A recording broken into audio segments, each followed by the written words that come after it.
Shalom saudara, mari kita berdoa saat ini. Tuhan Yesus, kami mengucap syukur Tuhan buat pagi hari ini. Kami boleh memuji Engkau, kami boleh meninggikan nama-Mu. Kami mau dengar firman-Mu, biar firman-Mu ini Tuhan membawa kehidupan di dalam kehidupan kami. Biar firman-Mu ini Tuhan menjadi perlengkapan dalam kehidupan kami. Biar sebagian dari firman-Mu ini Tuhan menerangkan apa yang harus kami lakukan, apa yang harus kami jalani. Dan kami percaya Tuhan, firman-Mu ini Tuhan yang akan menghidupkan setiap kami. Biar hikmat, kewahyuan, pengertian yang dari surga turun buat hidup kami. Hanya di dalam nama Tuhan Yesus Kristus. Sama-sama berkata, amin. Saudara, saya akan meneruskan apa yang saya dapatkan, apa yang Tuhan taruh di hati saya.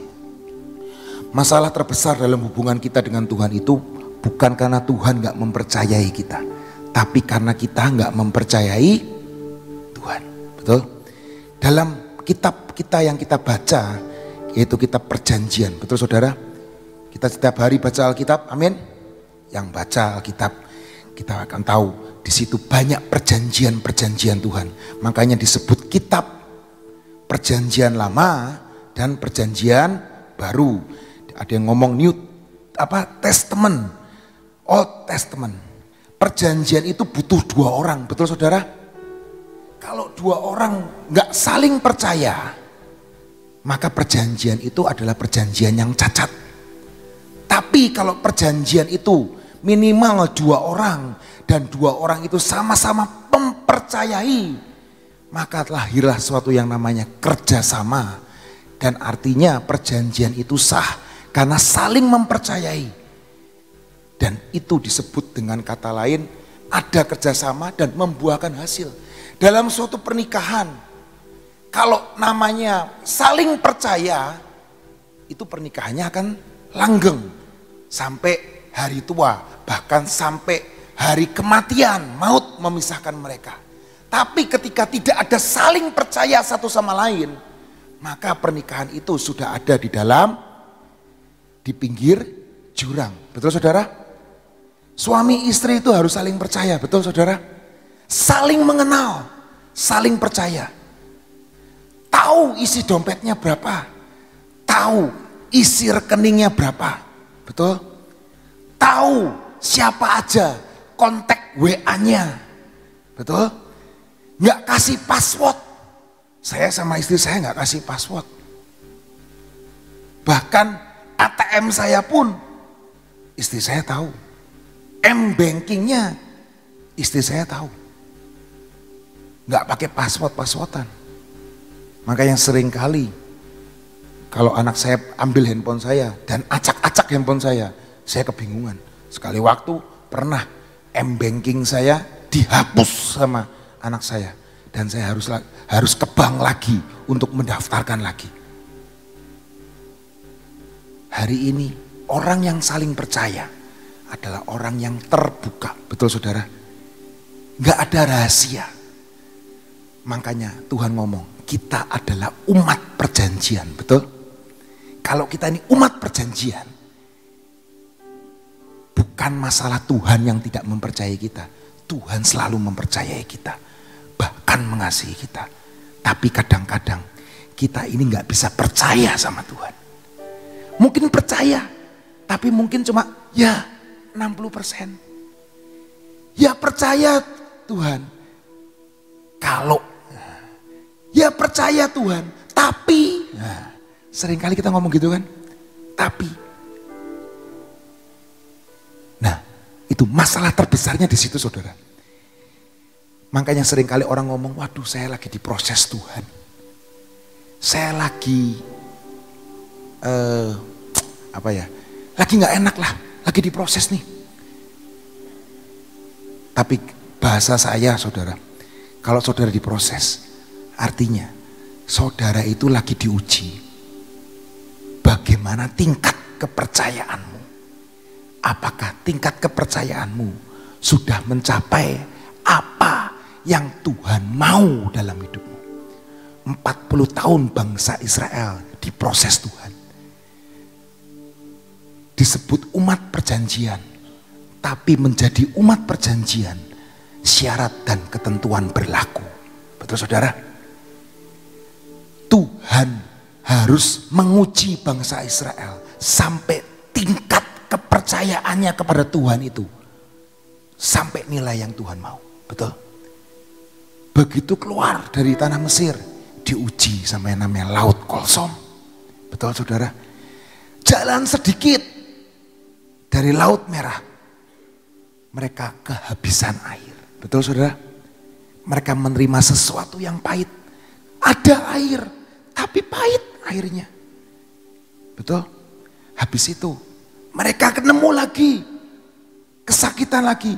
Tuhan, gak punya daging, kok makannya kok cuma mana terus. Tuhan kasih daging loh.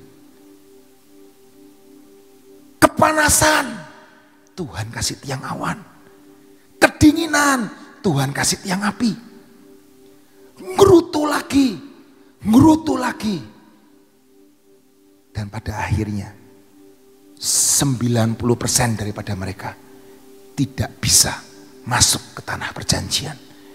90% dari mereka tidak masuk yang namanya umat perjanjian.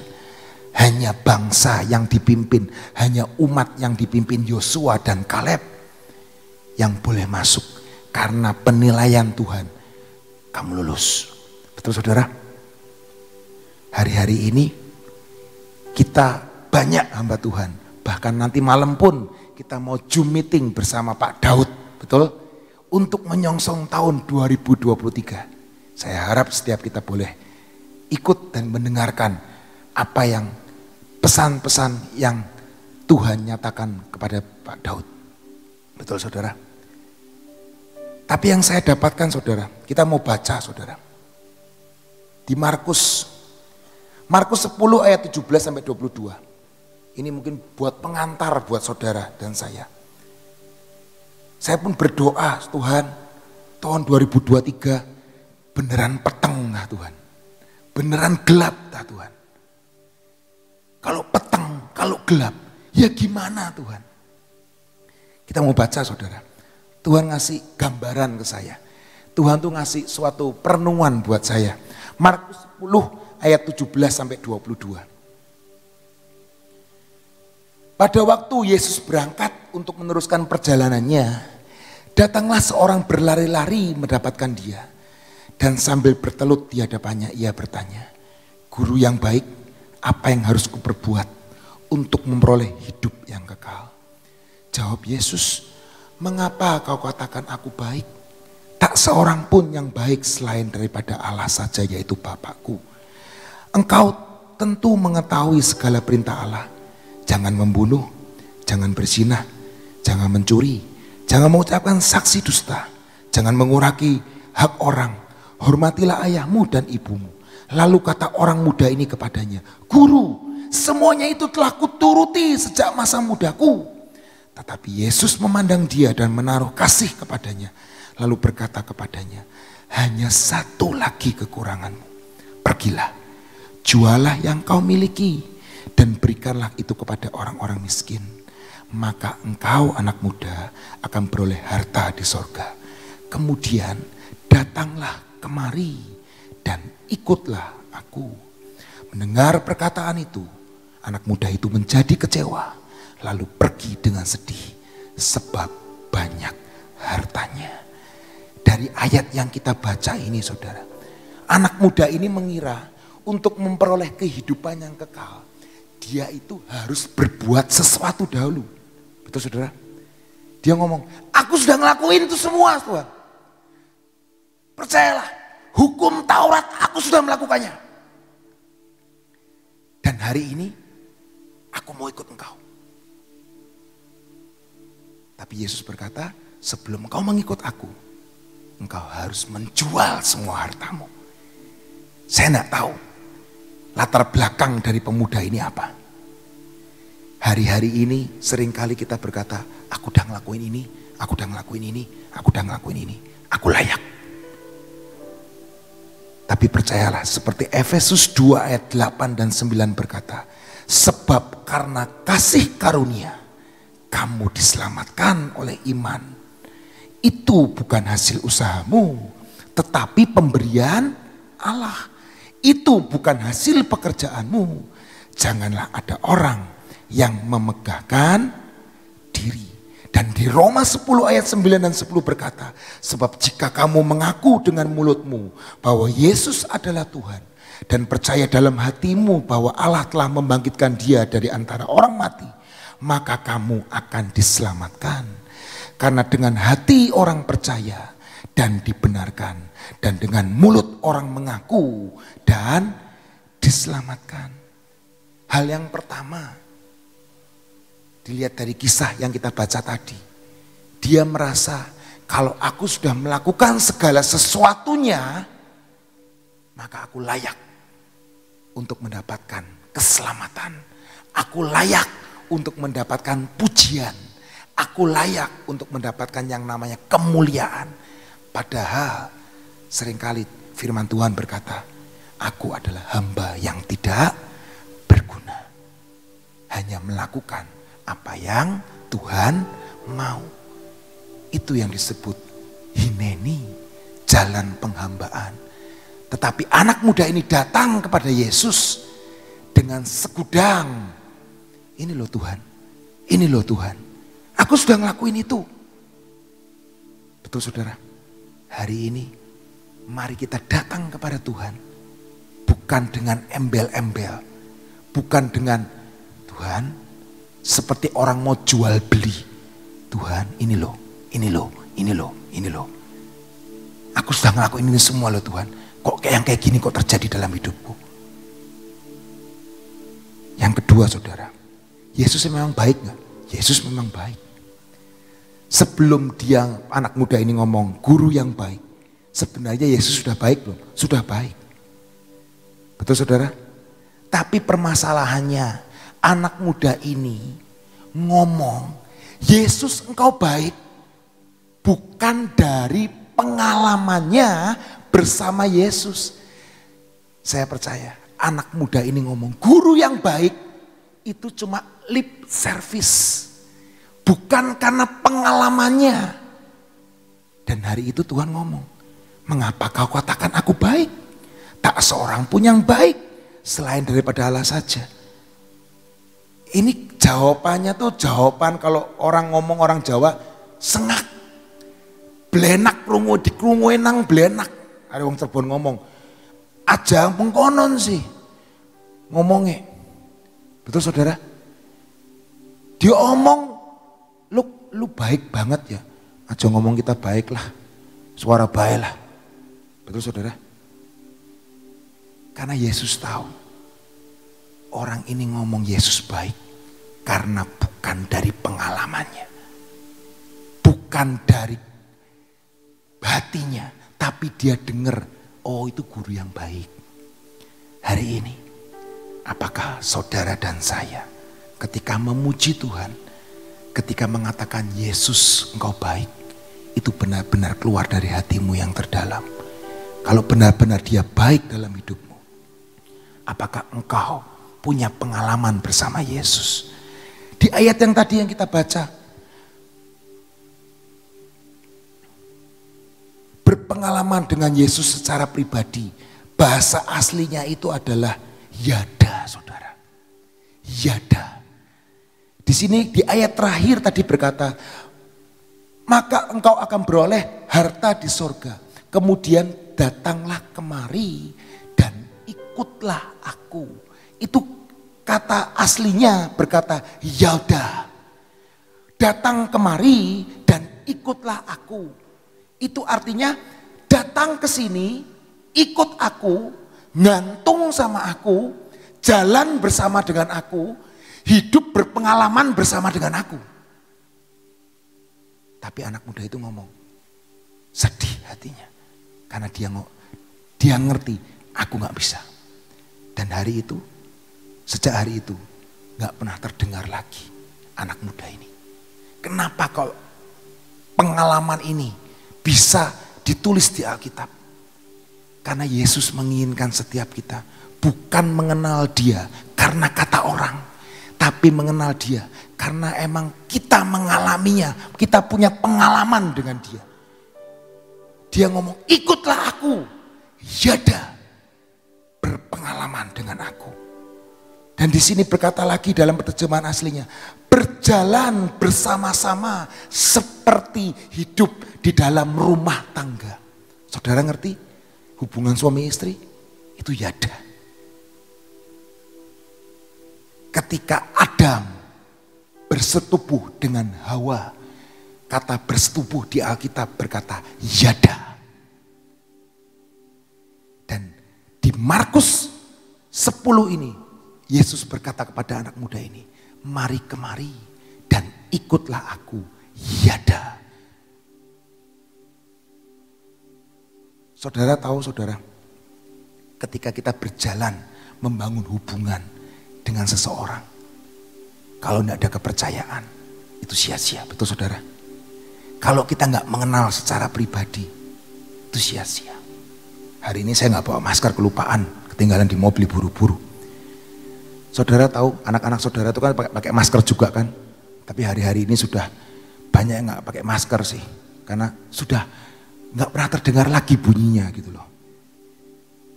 Tapi saya punya pengalaman dengan masker anak-anak saya. Anak-anak saudara pakai masker? Pakai masker. Anak saya 2. Kadang-kadang maskernya tuh sama. Kalau habis pergi, habis dari mall atau dari mana, dari Gracia, dari sekolah, taruh di mobil, pluk. Betul saudara? Lah ngebedainya gimana tuh? Anaknya ini maskernya anak laki saya sama anak perempuan saya, bedainya apa? Bedainya apa? Dikasih nama? Nggak mungkin banget, buru-buru kan? Bedainya apa? Dari apa Tante Ina? Gambarnya bisa. Nah ini kebetulan gambarnya sama Tante Ina. Gambarnya sama. Terpaksa saya ambil maskernya, saya bawain maskernya. Oh ini punya saya yang, anak saya yang laki ini. Saya ambil lagi, bau jigong. Ini punya anak saya yang perempuan nih. Kalau makan Gus apa baik dimakan. Dan dia selalu ngomong, maskernya Iora yang bau jigong Pak. Saya sebagai ayah tahu maskernya anak laki saya sama anak perempuan saya.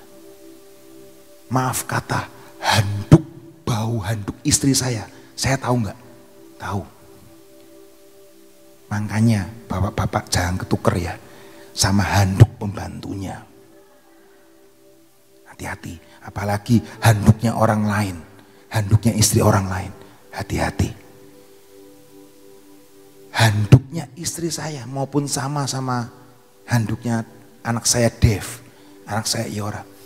Dari baunya aja saya tahu loh. Oh ini anduknya Dev. Ini anduknya istri saya nih. Ini anduknya anak saya perempuan.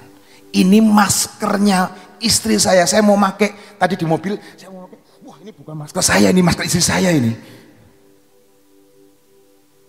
Nggak jadi pakai saya. Dari perumpamaan ini saudara tahu. Saya manusia itu mengenal anak saya.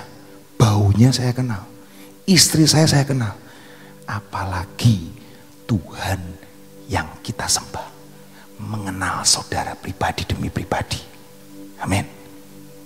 Jadi percayai dia dalam setiap tindak laku kita, ikut dia, yada, hidup berpengalaman dengan dia, maka dia Tuhan yang akan meluruskan setiap jalan kita. Yang ketiga, tidak semua orang mau. Saudara, berjalan dengan Yesus itu gak semua orang mau.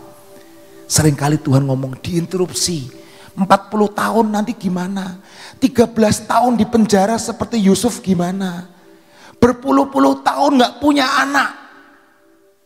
Seperti Abraham gimana?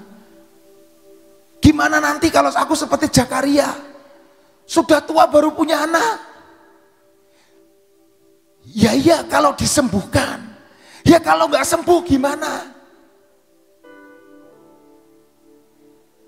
Kemarin saya di Netflix, saya nonton film judulnya Fathers 2. Nanti saudara bisa lihat, rada mosenin sih filmnya, tapi bagus banget saudara. Seorang petinju mengalami suatu keburukan dalam hidup, jatuh dari motor, tabrakan, selamat dari motor, jadi pastor, ketemu sama Yesus, percaya sama Yesus.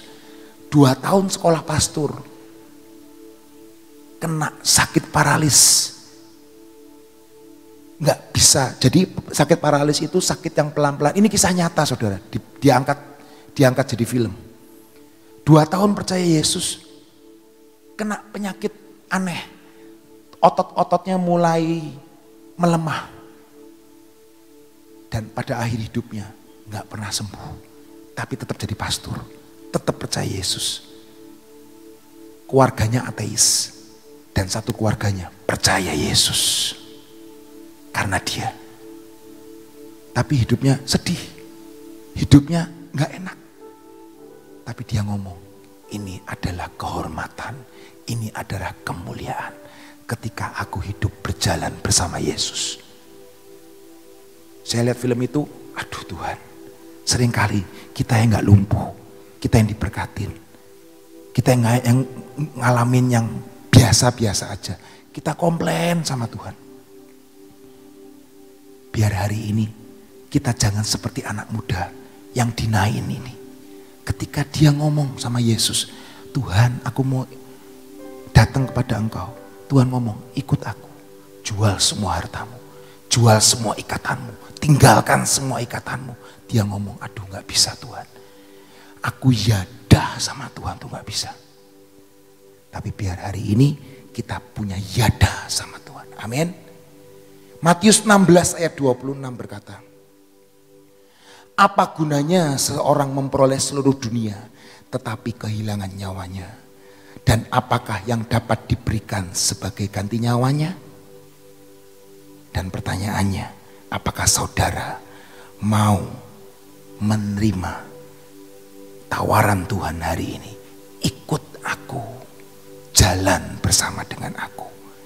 Mungkin prosesnya gak selalu lurus, mungkin prosesnya gak enak, tapi percayalah ujungnya indah. Indah pada waktunya, amin. Mazmur 119 ayat 68 berkata, Mazmur 119 ayat 68, engkau baik, ini Daud berkata, dan berbuat baik. Ajarkanlah ketetapanmu Tuhan kepadaku. Biar setiap hari kita belajar ketetapan Tuhan dalam hidup kita. Amin saudara. Karena kita ini adalah umat perjanjian. Saya ulangin sekali lagi di awal tadi saya sharing. Kita ini adalah umat perjanjian. Mazmur 103 ayat 17 dan 18 berkata. Mazmur 103 ayat 17 dan 18. Tetapi kasih setia Tuhan dari selama-lamanya sampai selama-lamanya atas orang-orang yang takut akan Dia, dan keadilannya bagi anak cucu, bagi orang-orang yang berpegang pada perjanjiannya dan yang ingat untuk melakukan titahnya. Amin. Saya percaya kitalah umat perjanjian dan ada jaminan perjanjian Tuhan. Tahun 2023 mungkin gelap, tapi percayalah, ikut aku, yada. Kitalah umat perjanjiannya. Ayat yang terakhir. Hakim-hakim. Mazmur 100 ayat 4 dan 5. Mazmur 100 ayat 4 dan 5 saya loncat. Mazmur 100 ayat 4 dan 5. Masuklah melalui pintu gerbangnya dengan nyanyian syukur, ke dalam pelatarannya dengan puji-pujian. Bersyukurlah kepadanya dan pujilah namanya. Amin. Mau tetap bersyukur? Mau tetap memuji Tuhan? Ayat berikutnya berkata, sebab Tuhan itu baik. Kasih setianya untuk selama-lamanya dan kesetiaannya tetap turun-menurun. Dan kitab lain, terjemahan lain berkata, kesetiaannya dari generasi ke generasi, dari setiap musim ke musim berikutnya. Dia Tuhan yang sama, Dia Tuhan yang mulia. Dia akan menjaga hidup kita sampai kesudahannya. Haleluya, terpujilah nama Tuhan. Amin. Saudara, untuk tadi diterangkan oleh Lucky tentang mempunyai hubungan yang sangat baik dan dekat, ya. Kemarin Ibu Iin juga menyampaikan tentang persyaratan-persyaratan daripada menghadapi tahun depan, ya.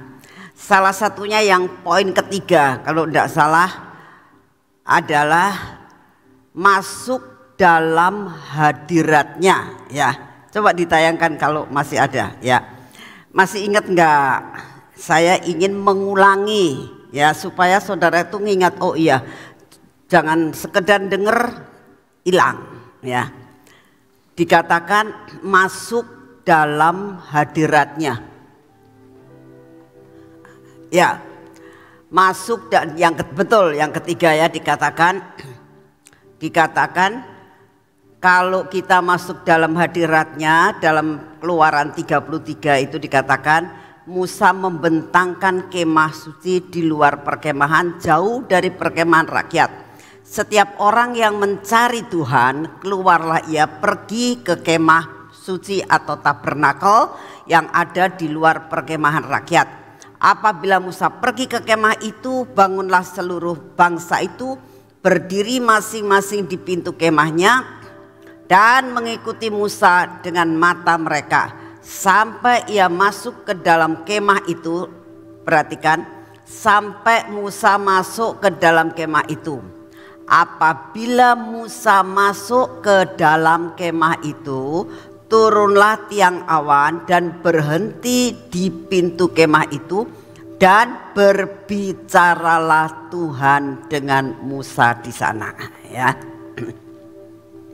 Inilah yang dinamakan mempunyai hubungan yang dekat dengan Tuhan, ya. Tadi Lucky sudah terangkan panjang lebar tentang keluarganya, bagaimana kedekatannya sampai bau jigongnya kebauan, ya. Nah, tapi satu hal demikian juga begini, saudara, kalau kita benar-benar masuk dalam hadiratnya, terutama untuk menghadapi tahun depan, ya, harus belajar masuk di dalam hadiratnya. Hubungan yang sangat erat itu sampai mencapai level seperti yang dialami oleh Musa.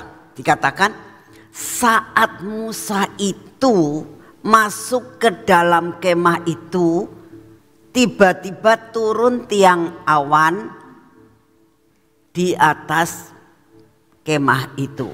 Nah, berarti saat Musa sedang keluar dari kemahnya sendiri, rumahnya sendiri, dia jalan, Tuhan tahu enggak? Tuhan sudah tahu, Tuhan sudah membau akan baunya Musa, ki anakku ini mau datang, ya.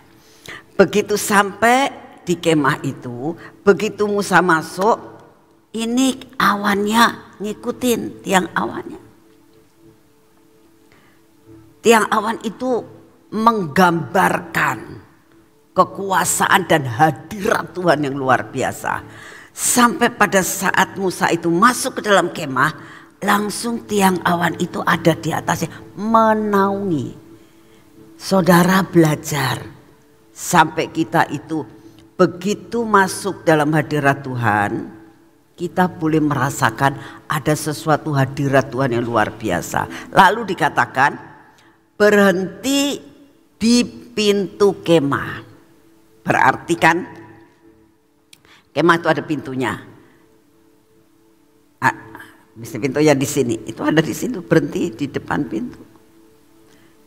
Lalu yang paling luar biasa adalah dan berbicaralah Tuhan dengan Musa di sana. Saudara, biar kita ini bisa merasakan gimana sih rasanya berbicara dengan Tuhan. Sampai saudara merasakan betahnya duduk di bawah kaki Tuhan, ya. Musa ini berjam-jam di situ sampai selesai, sampai Tuhan bicara macam-macam, sampai Tuhan ngomong, wes selesai, kamu keluar. Ya.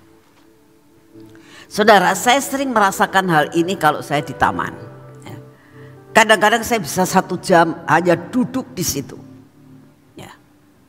Hanya duduk di situ dan saya diam, saya cuma nyembah saja. Kadang-kadang Tuhan ngajarin sesuatu, kadang-kadang Tuhan bicara sesuatu, ya. Itu membuat kita betah. Nah, itu yang memberi kekuatan dalam hidup saudara dan saya dalam menghadapi yang dikatakan tahun depan. Karena tanda-tanda dikatakan sudah terlalu jelas. Sungai Efrat sudah kering, masih ingat, masih dengar kemarin, ya, dengar akan semuanya itu. Terus ada penjara 4 lubang tuh yang di situ, di mana airnya sudah mulai turun. Itu kan tanda-tanda yang kasat mata kita lihat. Kita nggak bisa ngomong, itu cerita bohong, nggak bisa. Demikian juga setiap orang yang datang ke taman, mereka tidak akan bisa mengatakan ini bohong, nggak bisa. Ya. Sampai ada beberapa pendeta-pendeta yang tidak mengenal tindakan-tindakan profetik, ya. Saat mereka melihat satu hal, mereka yang mengatakan ini miracle. Karena dia melihat dari sesuatu hal yang mati bisa keluar sesuatu hal yang luar biasa. Saat mereka melihat, dia nggak bisa ngomong apa-apa. Dia cuma ngomong, ini miracle dari Tuhan. Nah, lalu saya seringkali bertanya, Tuhan, kenapa semuanya ini kok izinkan terjadi dan kita boleh mengalami? Tuhan hanya mengatakan, untuk mengembalikan iman, kepercayaan orang-orang yang sudah putus asa, yang sudah merasakan, aku enggak Tuhan-Tuhanan. Kok ternyata aku itu enggak dengar doanya. Tapi saat mereka lihat, oh mujizat itu masih ada, ya. Kalau Tuhan bisa melakukan ini, Tuhan pasti bisa melakukan atas hidup saya. Imannya timbul kembali. Dan semua yang Tuhan izinkan terjadi, itu kenapa tidak dilakukan dulu-dulu, tapi sekarang saat akhir zaman. Karena banyak sekali dalam akhir zaman ini orang yang gugur imannya. Seperti bukan sekedar gugur, tapi nggak bisa melepaskan ikatannya. Seperti yang tadi diceritakan tentang seorang anak muda, ya. Tuhan, aku sudah melakukan ini semuanya. Hanya Tuhan kata, ada satu hal yang masih ada dalam ikatanmu, jual semuanya. Itu merupakan ikatan. Seolah-olah Tuhan mengatakan begini, bukan berarti kamu nggak boleh kaya, ya. Bukan berarti kamu gak boleh memiliki segala sesuatu. Boleh. Karena apa? Tuhan itu datang untuk memberikan kelimpahan buat saudara dan saya. Jadi Tuhan itu tidak suka kalau saudara itu miskin. Gak suka. Anak Tuhan harus kecukupan. Nah, kenapa Tuhan nyuruh dia ngejual hartanya? Bukan masalah Tuhan tidak suka dengan dia menjadi orang kaya. Tapi yang tidak suka adalah ikatannya terhadap uang. Nah, itu yang harus dilepaskan. Maka saya bersyukur sekali tadi malam ada kelepasan dari semuanya. Dari kutuk-kutuk yang ada. Dari semua ikatan yang ada. Karena Tuhan sangat merindukan kita bebas dalam segala perkara. Amin. Yuk kita doa. Bapa, kami mengucap syukur untuk pagi hari ini, ya Tuhan. Kami boleh menyembah Engkau, kami boleh memuji nama-Mu, kami boleh menyerahkan semua kehidupan kami ke dalam tangan-Mu, Tuhan. Saat ini kami datang kepadamu Tuhan, kami berdoa buat bangsa dan negara kami. Engkau tahu Tuhan akan keadaan bangsa dan negara kami saat ini. Kami mau mempersembahkan bangsa dan negara kami ke dalam tangan. Kami mohon anugerah-Mu turun atas bangsa dan negara kami. Bapa yang di surga,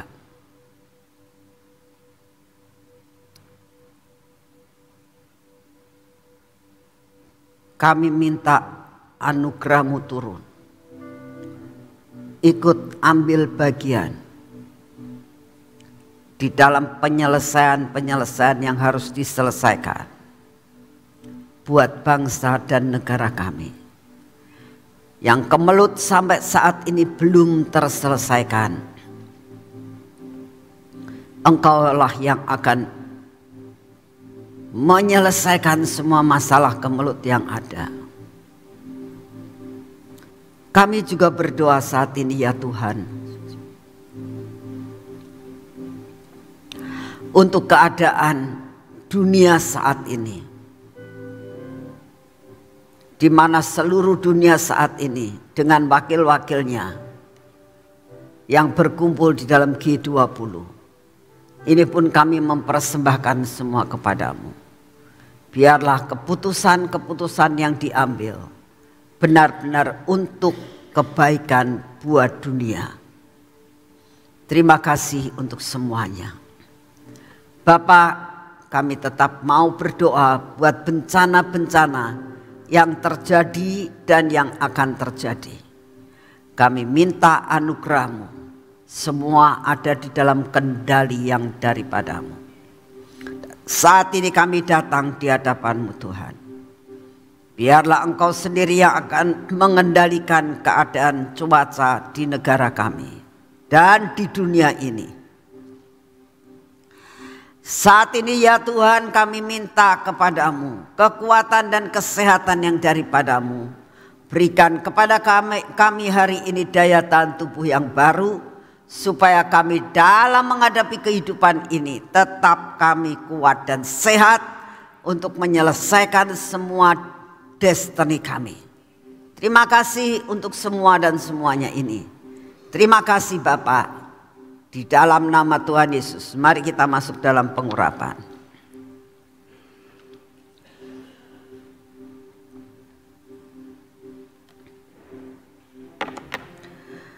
Tuhan, kami ingin supaya setiap hari mengaktifkan pemeteraian ini Tuhan, seperti firman-Mu kemarin. Biarlah semua meterai ini diaktifkan dalam hidup kami. Di dalam nama Tuhan Yesus. Biarlah pemeteraian ini masuk dalam mata kami, dalam telinga kami, dalam bibir mulut kami, dan dalam hati kami. Biarlah seluruh kehidupan kami dimeteraikan. Ada perjanjian meterai yang luar biasa. Dan semua kutuk-kutuk Engkau sudah lepaskan buat kami ya Tuhan. Berkati hari ini tangan kami. Berkati kaki kami. Supaya dalam perjalanan kami hari ini, dengan apa yang hari ini kami kerjakan, Tuhan, kami minta penyertaan-Mu sempurna atas hidup kami. Sehingga apa yang kami kerjakan menjadi berhasil. Tidak ada gagal, semua berkat-Mu kami terima dengan utuh. Di dalam nama Tuhan Yesus. Amin. Selamat pagi, Tuhan memberkati saudara semuanya.